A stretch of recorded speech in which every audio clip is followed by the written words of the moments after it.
Magandang araw mga kapuso, narito na tayo sa episode 339 ng Abot Kami na Pangarap, araw ng Lunes.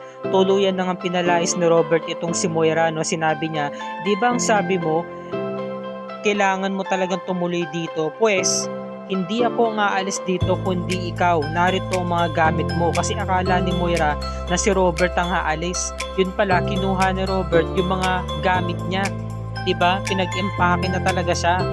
Kaya natatakot ito si Zoe kasi nga sabi niya, Dad, talagang gagawin mo to kay ma'am? Sobra-sobra na to ah. Ano Zoe, sasama ka sa mami mo o sa akin? Pinapili siya. Sabi naman ni Moira, hindi mo to pwedeng gawin sa akin Robert dahil asawa mo ko. Hindi, sobra-sobra na ang ginawa mo. Oo, asawa mo ko pero ako ba inisip mo? Asawa mo rin ako. Tapos pinaggawa mo ko ng gantong kasama. Tapos to naman si Lynette nagulat dahil binisita siya ni Michael ating gabi na. Ayun pala, kaya pumunta si Michael para kamustahin ko noong kalagayan ni Lynette dahil nakarating nga sa kanya yung balita na nagkaroon nga ng kaguluhan sa Apex. Sabi naman ni Lynette, so nabalitaan mo na pala? Oo, kamusta ka na? Alam mo ba, kung yung mga panahon pala na yun, hindi pala nagkaroon ng amnesia si Doc RJ, edi sana kayo na nagkatuluyan kasi nung araw na yon nalaman ko na kaya pala na-aksidente itong si Robert dahil pinigilan nga ni Moira dahil nalaman niya na iiwan na nga ni Robert yung pamilya niya at ikaw ang pinili niya. So dapat pala magkasama kayo ngayon. Sabi naman ni Lynette, alam mo Michael, kahit kami man ang magkatuluyan o piliin man ako ni Robert, hindi ko pa rin siya pipiliin dahil magulo ang buhay na pipiliin ko kung siya, dahil guguluhin kami ni Moira, diba? Kaya mas gugustuhin ko pang malagyan na lamang sa tahimik ang pamumuhay ko kasama ang anak ko. Kaya pulis lang Michael, wag na natin pag-usapan yan. Samantalang ito namang si Giselle nagpapasalamat sa doktor dahil nga okay na ang kalagayan nito ni Lolo Pepe. Sabi naman ni Lolo Pepe, napaka-okay mo naman anak. Sabi naman ni Giselle, dad, alam naman natin na high blood ka. Inatake ka ng high blood kanina. Kinakailangan mo pang makauwi ng Pilipinas. Siyempre, mag-worry ako sa'yo. Sabi naman ni Lolo Pepe, isa pa yung Moira na yan. Talagang hindi talaga ako pwedeng mamatay dahil maghihiganti pa ako sa kanya. Dad, di ba sinabi ko naman sa'yo, ipaubaya mo na sa amin to ni Obeng. Kami na ang bahala kay Moira, sabi naman ni Lolo Pepe. Speaking of Moira, gaganti ako sa kanya, hindi pa ako tapos sa kanya, no? Ang laki pa ng atraso ko sa kanya. Sabi naman ni Lolo Pepe, dagdag pa niya, si Obeng. Sabi naman ni Giselle, Dad, hanggang ngayon pa ba, hindi mo pa rin ba napapatawad si Obeng? Mabuti nga ngayon. Mulat na siya sa katotohanan dahil alam niya na yung ginagawang kabalbalan ng asawa niya. Sabi naman ni Lolo Pepe, hanggat kasama niya yung Moira niya at pinapaboran niya, hindi ko siya kakausapin. Mabuti nga ngayon bukas na yung isang mata. Hindi na nakapikit yung dalawang mata niya sa katotohanan, sabi nga ni Giselle. Samantalang tong si Moira nag-ieskandalo, ang ingay-ingay. Talagang pinagpipilitan niya na siya ang asawa, may karapatan siya pa rin ang nagmamayari na Apex. At meron pa rin siyang kapangyarihan dyan, diba? Meron siyang karapatan. Dumating na nga itong mga tanod para awatin nga itong si Moira kasi nga pinatawag nga ito ni RJ. Samantalang si Zoe, talagang hindi niya natiis ang tatay niya, nakampihan, diba? Nagsorry naman siya sa mami niya, sorry ma'am. At tuluyan na nga niya binitawan ng kamay ni Moira kahit nag-care siya dito, diba? Hindi pa rin talaga maalis sa isipan niya yung pag-aalala dito kay Moira, pero talagang pinili niya ang tatay niya sa pagkakataong ito. Dumating na nga yung mga tanod, ma'am, umalis na ho kayo kasi gumagawa kayo ng ingay dito.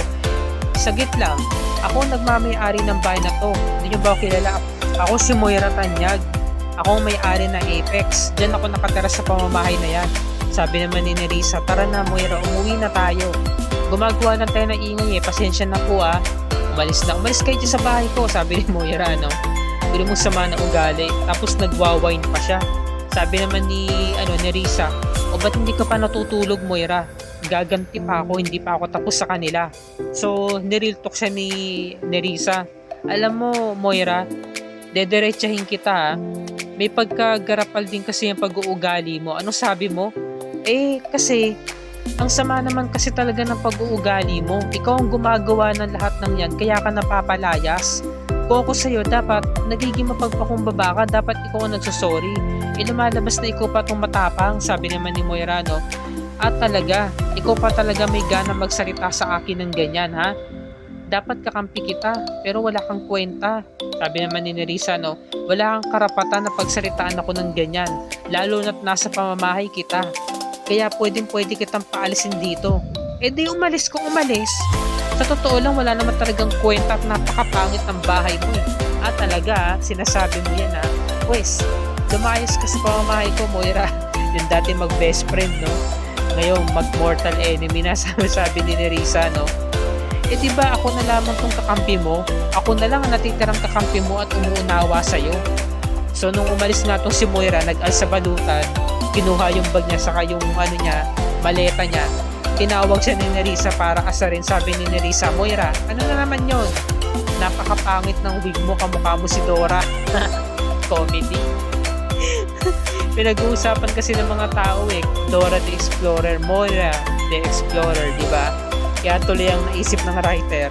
Talagang asarin nga itong ni Nerissa, itong si Moira at pagsabihan nga na ang pangit ng wig mo, kamukha mo si Dora. Nakakatawa So nangyari, wala na, pulubi na tong si Moira, 'di ba? Taong kalsada na siya ngayon. Sabi niya, no, sino ba tong tumatawag na to? Tumawag sa kanya si Zoe. Isa ka pa, wala kang kwenta. Matapos kitang tulungan, tapos ito na igaganti mo sa akin. Pinagpatay niya ng phone itong si Zoe kasi nga tumatawag. Ito namang si Zoe talagang labis na nag-aalala sa mami niya kasi wala nga siyang balita. Anong nangyari? Tinawagan niya ulit. Ngayon, ang ginawa naman ni Moira, pinatay yung phone at inilagay na nga sa loob ng bag. Ngayon, napapaiyak kong si Moira dahil nga sa sama ng loob. Sabi niya, makakaganti rin ako sa inyong lahat. Babalikan kita, Lynette. Ikaw ang punot dulo ng lahat ng ito. Ikaw may kagagawan ng to kung ba't ako bumagsak. Hindi ako titigil. Ako si Moira Tanyag. Ako ang may-ari ng Apex. Babalikan ko kayong lahat. Hindi ko kayo titigilan. Kukunin ko ang lahat ng meron ka. Ayun pala, nakuha na yung gamit niya nung hold-upper. Diba? So kakasabi lang niya na babawiin ko sa inyo lahat ng meron ka. Kukunin ko. Sabi niya kay Lynette, yun pala siya itong naagawan. Sabi niya, walang yaka, babalikan kita kapag nakabangon ako. Hindi mo kilala, ako si Moira Tanyag. Nag-iiyak na lang siya, di ba? Napaupo na lang siya sa gilid. At ang natira na lamang na gamit niya, yung maleta. Hindi tinanga yung maleta kasi ang laki Kinuha yung bag niya. Kaya nangyari, kinuha niya yung maleta niya at pumunta na lamang siya doon sa playground. Doon na lamang siya matutulog. Pero bago siya matulog, uminom siya ng wine. Nilaklak niya. Habang siya umiiyak. Ngayon, nananaginip itong si Lynette. Bigla na lamang may nagbukas ng pintuan niya at bigla may pumasok na mayroong bit na bote ng wine na wala ng laman. Bigla siyang nagising. Nalipungatan siya Nung pagkita niya sa harapan niya, si Moira. Nakapasok sa kwarto, sabi niya, ikaw Lynette. Ikaw ang dahilan kung ba't ako bumagsak. Papatayin kita. Hindi kita titigilan. Nakipagbuno si Lynette. Wag Moira, huwag mo itong gawin. Binangungot siya no? Ngayon, bigla na lamang siyang nagising sa katotohanan. Diba? Nagising siya sa bangungot. At talagang takot na takot siya sa nangyari. Gulat na gulat siya. Biglang pumasok si Annalyn. Sabi niya, Nay, nananaginip po kayo. Nay, hindi po totoo yun. Hindi po kayo sasaktan ni Ma'am Moira dahil pabagsak na po siya ngayon. Nalaman na po ng lahat yung kanyang ginagawang masama. Kaya wala na po siyang magagawa ngayon para makapanakit. Sabi naman ni Lynette, si RJ, ang tatay mo, baka meron siyang gawin na masama sa tatay mo. Wala akong balita sa kanya. Ganto na lang po, Nay. Ikukuha ko po muna kayo na may inom ng tubig. Pagkatapos, tatawagan ko po agad si tatay. Balitaan mo ko Opo, Nay, babalitaan ko kita agad. Ngayon si Moira nagising na, umaga na pala. Akala niya natutulog pa rin siya sa bahay niya. Diba? Akala niya panaginip na ang lahat. Yun pala, naalipungatan siya dahil ginigising siya nung magwawalis. Nung cleaner. Sabi, Ma'am, gising na ho kayo. Ha? Maglilinis na ho ako dito. Kanina po ako nandyan Teka, nasan yung maleta ko? Nasa yung gamit ko? Ba't nawawala? Nandito lang yun Huwag mong sabihin kinuha mo. Kinuha mo. Hindi, no? Hindi ko kinukuha yung mga gamit mo. Kararating ko nga lang dito Tapos lumaban yung lalaki kay Moira dahil si Moira kasi sasaktan yung lalaki eh. Tinulak siya, o diyan ka. Yan ang nararapat sa'yo. Sabi ni Moira, no, ya kadiri, iyo, putik. Walang niya ka. Ako si Moira. Ha? Wala kang karapatan na gawin to sa akin. Kapag nakabangon ako, papakulong kita. E di, demanda mo. Umalis ka na dito, sabi ng janitor, no. So, ito namang si, Lolo Pepe, naisip nga tong si Obeng. Siya na tong nagpakumbaba, yung ama. Dahil nga, binigyan siya ng pangaral ni Giselle. Tumawag siya. Yun nga lang, busy. Dahil kausap ni RJ tong si Annalyn. Pagkakataon nga naman, malalaman na sana ni Obeng yung nangyari sa buhay ni RJ na wala na si Moira. Kinakamusta kasi ni Annalyn si RJ po nung kalagayan. Sabi naman ni RJ, sumakit lang ulo ko anak. Kasi dahil sa nangyari, na-stress ako kahapon. Meron pa nangyaring kaguluhan kagabi. Ano po ba nangyari? Pinuntahan ba kayo ni Ma'am Moira? Oo, pinuntahan ako dito. Talagang nagpupumilit siya na makipagbalikan sa akin, pero okay na anak. Kinuha ko ng mga gamit niya at pinalayas ko na siya. Mabuti naman po. At saka, alis din kasi ako ngayon anak, kaya hindi na rin ako magpapacheck up. Asikasuhin ko yung pagsampa ng kaso kay Moira.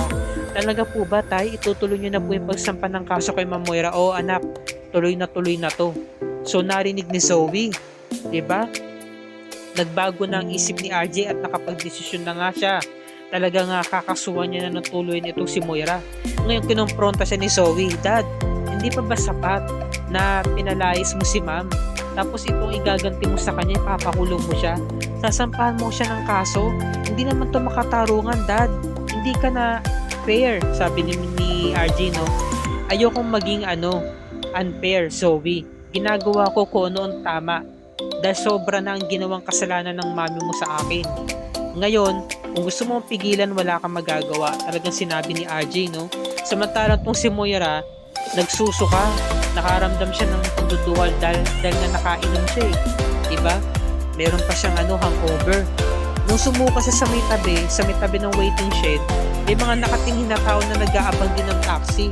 Nandidiri sa kanya. Ngayon, nakadiri itong si Moira. Dahil pati yung sapatos niya, nasukahan niya. Yak! Ew! Anong tinitingin-tingin niyo dyan? Kailan ba kayo nakakita ng Diyos ang sumusuka? Nag-aalisan yung mga tao. Buti nga sa'yo, Moira, napaka bruha na itsura mo.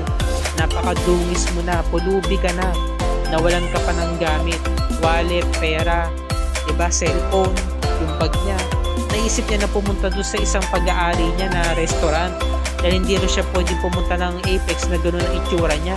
Ngayon, merong pumarang taxi, yung pala, merong bababang pasahero. Walang iba kundi si Lynette. Nagkatagpo ang mortal enemy. Kita mo nga naman ang mundo, ang buhay ng tao parang gulong. Noona nasa itaas si Moira, pero ngayon, nagkapalit na ang mundo nila ni Lynette. Ito yung mga dapat natin pakatutukan bukas mga kapuso, araw ng Martes, October 10, 2023, episode 340 na tayo. Talagang nag-aalala itong sina Doc Lindon sa si Doc Carlos na posibleng magsalita na nga itong si Moira at ilaglag sila. Idawit sila sa problemang ito, kaya kinakabahan sila. Gagawa sila ng paraan para diba? Para maunahan tong si Moira. At ito nga si Nerissa, nakausap nga si Zoe dahil hinahanap nga ni Zoe yung mami niya. Nag-aalala, diba? At ito namang si Chang Susan saka si Josa, nakita nila tong si Moira na nagwawala sa labas.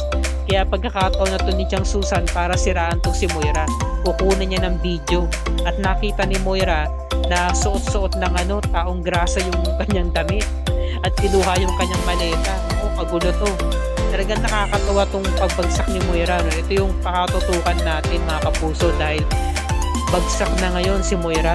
Paano pa kaya siya makakaahon nito sa buhay? Paano pa siya makakaganti? Ngayong pulubi na siya. Yan ang pakatutukan natin mga kapuso. At kung bago ka pa lamang sa aking channel, please like and share this video on your social media platforms at i-hit mo na rin ng subscribe button with notification bell icon para lagi ka updated sa mga episodes ng Abot Kami na Pangarap and other GMA shows tulad nito. Maraming salamat sa inyong panonood mga kapuso and God bless us all.